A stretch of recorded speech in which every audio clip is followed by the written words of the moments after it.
कहते हैं प्राण जो है, प्राण, अपान, समान, उदान, व्यान, ये 5 प्राण हैं। बहुत सी मैयाएं भोग लगाती होंगी अपने घर में, तो ये 5 मंत्र जैसे मैंने मेरी माँ को देखा है और बहुत सी गृहस्थ स्त्रियाँ लगाती हैं। आचार्यगण हवन में तो लगवाते ही लगवाते हैं। 5 ग्रास लेकर के, छोटे छोटे 5 ग्रास मिष्ठान के साथ मध्य की दोनों उंगली से पकड़कर और अंगुष्ठ से पकड़ते हुए आकाश की ओर हथेली करके 5 प्राणों को भोग लगवाते हैं। प्राणाय स्वाहा, अपानाय स्वाहा, उदानाय स्वाहा, समानाय स्वाहा, व्यानाय स्वाहा। एक चीज और है, एक तो होता है स्वाहा, एक होता है स्वाहा। दोनों में थोड़ा सा अंतर समझ में आ रहा होगा आपको। स्वा माने खत्म, स्वा माने स्वा खत्म। एक है स्वाहा माने सवाया। दोनों शब्दों का फेर समझना। इसलिए जब कभी यज्ञ करो तो स्वाहा नहीं स्वाहा, दोनों शब्द में थोड़ा सा अंतर है भावना का।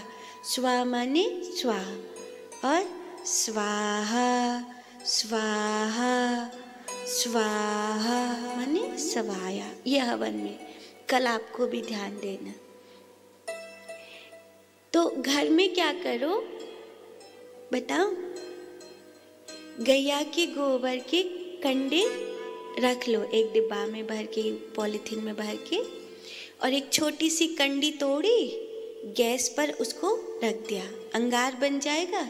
फिर उसको प्लेट में निकाल लिया, या फिर तांबे का छोटा सा हवन कुंड आता बाजार में, वो ले आना।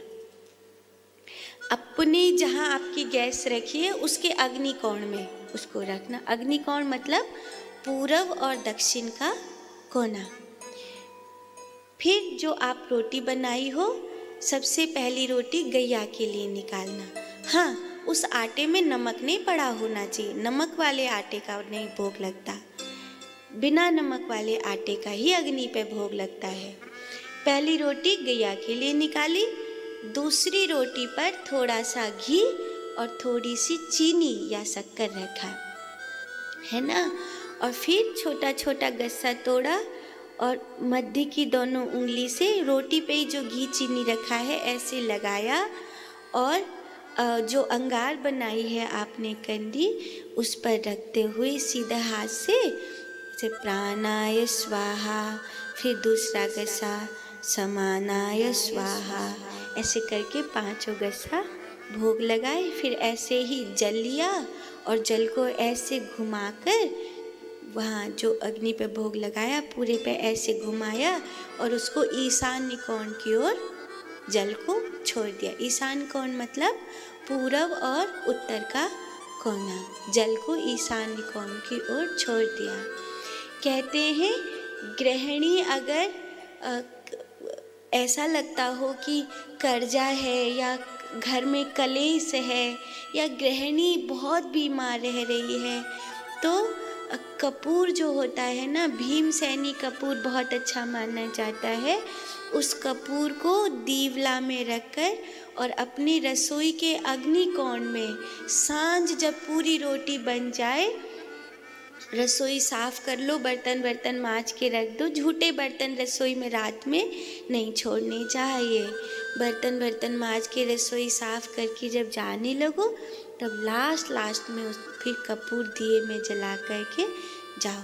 और अगर उस समय संभव नहीं है तो सुबह सुबह जब नहाती हो तब उस समय सबसे पहले वो कपूर जो है अपनी रसोई के अग्निकोण में एक दिए में रख करके जलाओ, बहुत शुभ होता है। 5 प्राणों को भोग लगाओ, बहुत शुभ होता है। और जो अभी मैंने बताया ऐसी भस्म बनाकर आप घर में रख सकते हैं और फिर उस भस्म का तिलक लगाया जा सकता है, बच्चों को भी लगाया जा सकता है। कम से कम 5 महामृत्युंजय मंत्र अपने बच्चों से जरूर बुलवाया करो।